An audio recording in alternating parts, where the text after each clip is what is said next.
zombie apocalypse, nuclear holocaust, and a tsunami wiping out the majority of civilization are all examples of popular dystopian Hollywood plots, in which society crumbles. This concept of a dystopian world is usually an imaginary place in the future where people lead impoverished, fearful lives. Today, we turn to Hollywood to depict a futuristic dystopia based on things that are unlikely to come true, hence the zombie apocalypse and so forth. However, one subtle yet rising problem that could ultimately lead to a scenario similar to these dystopian circumstances is the growing scarcity of water as population increases and the demands on water supply grow. It took 200,000 years for human population to grow to 1 billion by approximately the year 1800.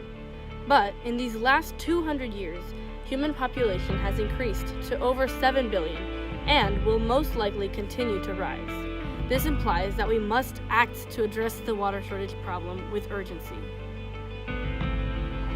Water is one of the most precious resources around the world. It is needed to sustain life as we know it. It fills the Great Lakes and rivers, and we use it to clean our dishes, tools, and ourselves, and for countless other applications.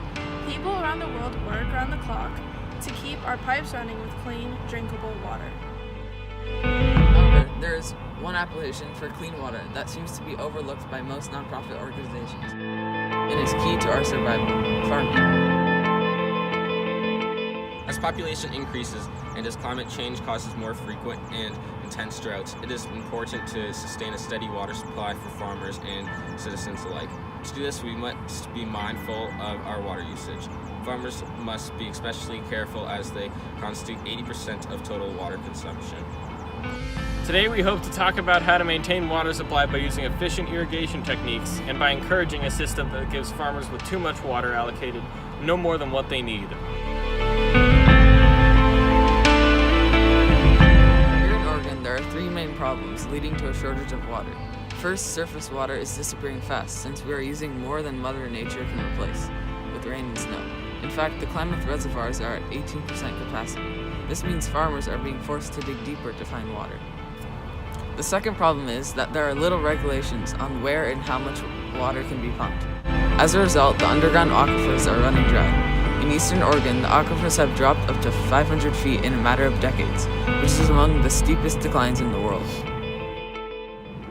The third issue is wasteful and unsustainable water usage on farms. In dry areas, farmers plant crops that require a lot of water, and their irrigation techniques are inefficient and faulty. The World Wide Fund estimates that approximately half the water used goes to waste. This problem is not just local to Oregon, but is being experienced nationwide. For example, California has been in a drought for over 4 years, and it is forcing them to reconsider water usage as it becomes an increasingly scarce resource. During the drought, farmers have been using very inefficient and unsustainable watering systems for their crops.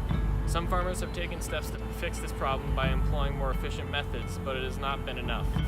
If these inefficient methods persist, the drought conditions may get worse. One of the main problems in California is that the majority of the water is in the north, but most of the urban population and irrigated agriculture is located in the south of the state. As the drought worsens, more and more water has to be moved across the state. Few farmers, to alleviate the impact the drought has on their crops, upgraded their water delivery system to provide water on demand.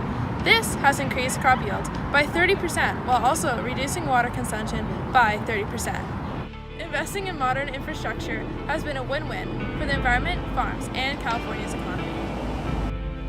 Water shortages have always been thought of as a third world problem. In Africa, there are continual droughts and water shortages that have severe adverse effects on people. But looking at this from a global perspective, the problem has spread from third world countries to first world countries as well. It is especially interesting to consider the current drought in southern Europe. Spain used to have very few droughts, but now the droughts are here to stay as the rivers run dry and as prolonged dry periods continue to appear. As a result, 80% of the water supply has been cut, meaning that only 15 to 20% of crops are being harvested. With these extreme circumstances, thousands of farmers across the country paraded across Madrid in an organized march meant to raise awareness for this potentially catastrophic issue. This situation has gotten so severe that Spain is considering relocating some of its crops to France. 37 out of 150 districts were at an emergency level lack of water in 2017, which was Spain's third driest year. Reservoirs have dried up and have suffered a 17% drop in water capacity. Water scarcity has created a conflict between Spain and its neighboring country, France. The French are reluctant to share its water until the Spaniards have improved their water management. While public awareness is a powerful tool, it won't be enough to save the people across the globe from this water crisis. At the end of the day, changes need to be made. Political actions on the state level, such as enforcing a more strict regulation on where and how much water can be pumped per day, need to be implemented, because as of now, it is way too easy to get water allocated to farmers. To make matters worse, once they have their water rights, they can pump as much water as they want at no extra charge. With this sort of regulation, people with limited water allocated to them could be forced to use a more reasonable amount of water.